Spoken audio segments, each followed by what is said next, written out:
السلام عليكم ورحمة الله وبركاته. family and friends soo dhawaada meel walba dunida daafaheeda aad kaga sugantihiin. Ma doonaysaa in aad noqotid hooyo fitamiinaadka jirkeeda ka warheyso, jimicsiyadeeda ka warheyso, cuntooyin caafimaad la cuneyso iyo daryeelka maqaarkeeda. intaasba haddii aad diyaar u tahay in aad baratid, ku xirno youtube-ka Muna Macaane channel meel walba dunida daafaheeda aad kaga sugan tahay. intaas iyo dheeraadba waad ka heli doontaa hadduu ilaahay raali ka noqdo.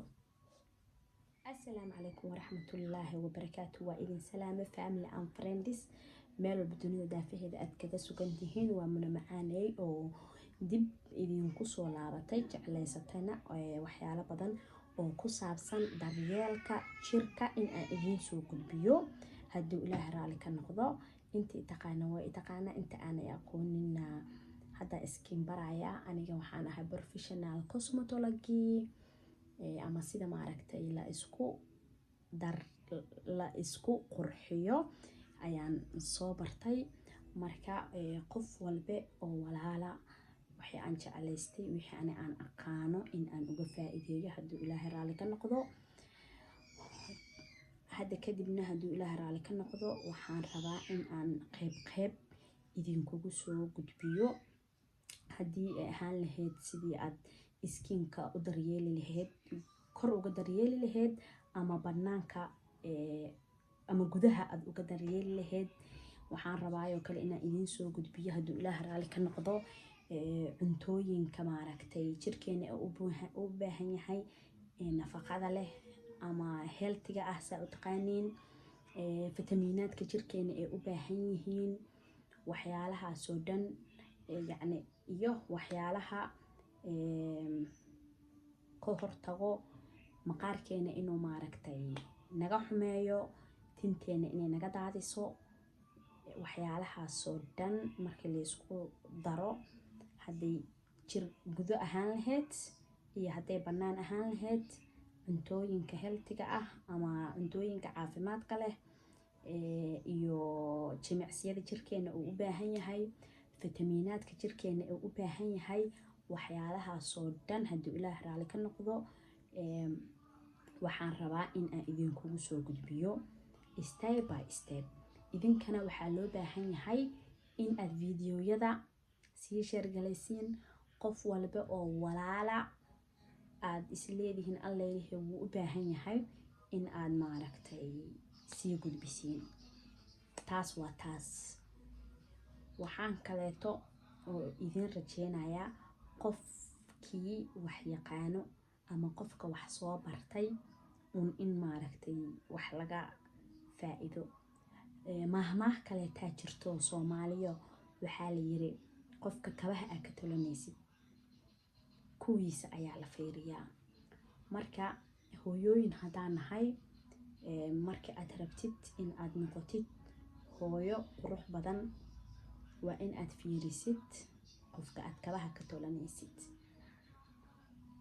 hooyooyin haddaan nahay waxaa loo baahan yahay, maadaama anagii shaqooyinka ugu badan aan qabanayno, ilmo aan soo saareyno, waa inaan annaga maskaxiyan iyo jismi ahaanba annaga aan maaragtay u caafimaad qabno, una fiican nahay. markaas ayaan ilmo fiican xag maskaxiyan iyo xag caqliyanba aan soo saari karnaa. laakiin hooyooyinka haddii aan annagii daalan nahay, annagii aanan cunaynin cunto nagu filan, annagii jimicsi nagu filan, hurdo nagu filan, annagii maaragtay stresskeena, daalkeena, fitamiin la-aanteena, waxaynu dhan annagii ayna haysato, ma soo saari karno ilmo qurux badan.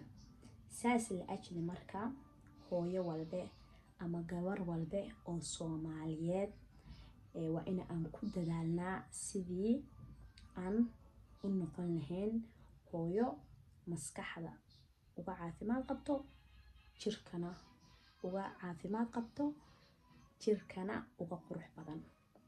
saas marka maxaan ku heli karnaa?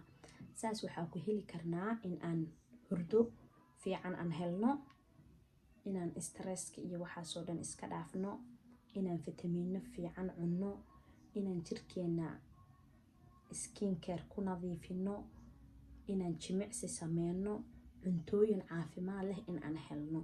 intaasi ilaahayna aan tala saarano. intaas marka aan sameyno waa noqon karnaa hooyooyin caafimaad qabo, ilmo caafimaad qabo. ilaaha caafimaadka haya waxaa ka wadaa yacni ilmo maskaxiyan iyo jir ahaanba ka dhisan, markaas waa soo saari karnaa. marka hadda kadib hadduu ilaahay raali ka noqdo, step by step ayaan usoo gudbinayaa. marka ku xirnaada youtube-ka Muna Macaaney channel, meel walba dunida daafaheeda aad kaga sugan tihiin. hadda kadib barnaamijyadaas ayaa ka bilaamayo. waxaana rajeyn doonaa in aad iga faa'iidiin hadduu ilaahay raali ka noqdo. waxaan uga hadli doonaa markaan kusoo celiyo mar labaad iyo mar saddexaadba cuntooyinka caafimaadka leh, cuntooyinka aan iska ilaalinayno, jimicsiyada jirkeena uu u baahan yahay, skin care-ka aan u baahannahay, hadday kor ahaan lahayd iyo hadday gudo ahaan lahayd, fitamiinaadka aan cuni lahayn, waxaasoo dhan step by step ayaan uga hadlayaa hadduu ilaahay raali ka noqdo. koorsana waan bilaabay aan dadka uga faa'iideynayo, qofkii maaragtay live u imaanayo oo weekii 2 jeer ah. Yalla Sbolku Helsinki Rastila ayaan ku dhigayaa weekii 2 jeer ah hadduu ilaahay raali ka noqdo. maalinta talaadada oo ah 10 ilaa 12 iyo maalinta arbacada oo ah 10 ilaa 12. marka gabadh walba waqti heeso waxaan jeclaan lahaa in ay kasoo qayb qaadato, hadday live u imaan karto meeshaasi, haddii kalena youtube-ka ay ku xirnaato. waa walaashin Muna Macaaney oo idin leh mar labaad iyo mar saddexaadba soo dhawaada.